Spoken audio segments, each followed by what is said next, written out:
Howdy kids, this is review video number 6, Newton's Laws. So Isaac Newton had some nice hair. Well, he had a wig, but we don't know if he had some nice hair. I think he was bald underneath, because all good physicists are bald. Even Einstein, I think it was actually the top of a mop that was his hair. But anyway, that's another theory. Newton's 3 laws. Inertia, which depends only on kilograms, right? And this is an object at rest tends to stay at rest, an object in motion tends to stay in motion and move in a straight line with constant speed unless acted upon by an outside force. I bet you remember that and can recite it to your grandmother. Number 2 is F net equals MA, or the way it's written on your reference tables, A equals F net over M. The F net will be the resultant force if there's like competing forces of 200 and 100, and let's say 200 and 150. The net force would be 50 because this is 180 degree vectors, and so you subtract them. Remember our 3 different angles, 0, 90, 180. So you subtract them, and the bigger force is to the right or to the east side, so you'd go that direction. And then your mass is in kilograms. Inertia only depends on kilograms. Inertia is just mass, doesn't depend on speed, it's kilograms. That's kilograms, that's meters per second squared, and that is Newtons. Very good, if you got that. If you didn't, just go back to sleep. And the third one, for every action, there's an equal but opposite reaction. For every action, there's an equal and opposite reaction. So if you punch a wall or a board, then the force, if you punch with 300 newtons of force, then the board punches back on you with 300 newtons of force. So there's different questions. You're going to have at least one, probably 2 questions that ask something about the forces, and it'll be the same force both directions. The force of gravity of the Earth on the moon is the same as the moon on the Earth. Now, the moon is more affected by the force, but the Earth is also affected. That's what gives us the tides. It makes the swelling of the oceans.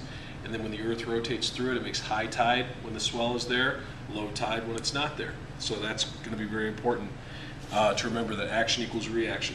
Okay, static dynamic equilibrium. Static equilibrium, and I'm following right along with the sheet now, a little bit better than I was doing at the beginning. So you're welcome. So static means stopped, at rest. Okay? So equilibrium means all the forces are balanced, and it can happen one of 2 ways. Either static equilibrium, this right here, or, I was going to number it, but I think I'll just keep it like this, dynamic equilibrium, or kinetic. So that means, since it's moving, the only way it can be moving now, if the forces are all balanced and the net force is 0, because the forces are equal but opposite, so like 200 and 200 in this case, then your acceleration is going to be 0. And the only way you can have that is if you're at rest, if you're on the couch, you're not accelerating, you're moving at no speed, or if you're moving at constant speed, constant velocity. Okay?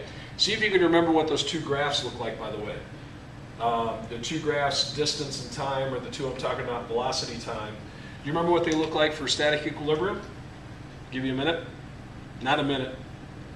That's done. Okay, distance, time, and velocity, time. They look like that. How about constant velocity? Distance, time, VT.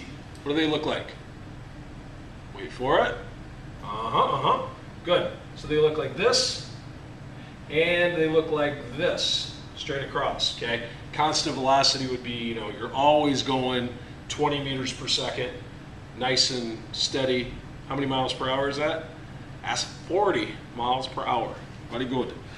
All right, so now, we're on the back. Force versus acceleration. So, I hope this still shows up on the video there.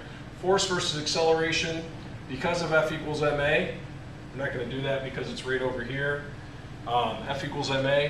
So if this is your A, they're going to be directly related, no squared. Remember how we did that? And then how about W versus mass? From W equals mg, which you really need to memorize, so I'm going to put a little star by that, that's going to be this. What about the slope? The slope of that would be W over m which would equal G. All right, sign down the incline. We're going to get to that right now.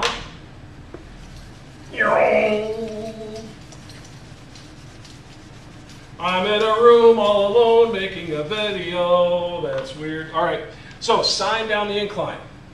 That is, remember, if you have some kind of incline, this is something you need to know about. The angle of the incline is going to determine how much acceleration you have down the incline.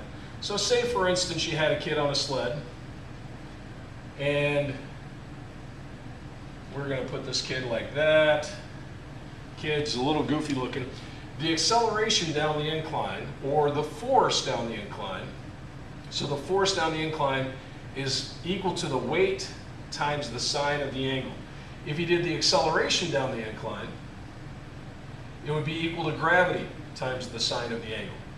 Bottom line is the sine of the angle, the bigger the angle gets, the bigger the sine gets. So if you're at 90 degrees, the sine of 90 degrees is 1, you're going to get 100% of gravity pulling you down. If you're at 30 degrees, the sine of 30 degrees is 1/2. So you're going to get half of gravity or half of the weight working for you.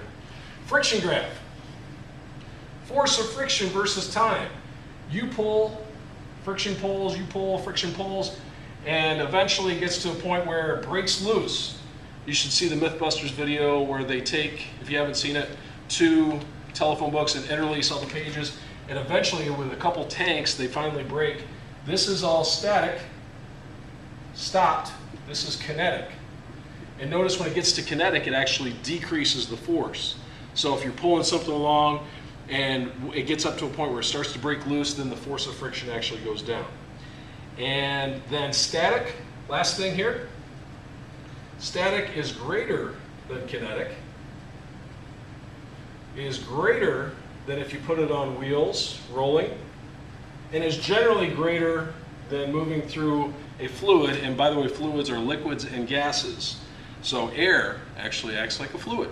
So air friction is generally less, although if you're going super, super fast, this air friction, fluid friction can be super hot, like picture the space shuttle coming in to re-enter the Earth's atmosphere, glowing orange hot on the front. Thank you.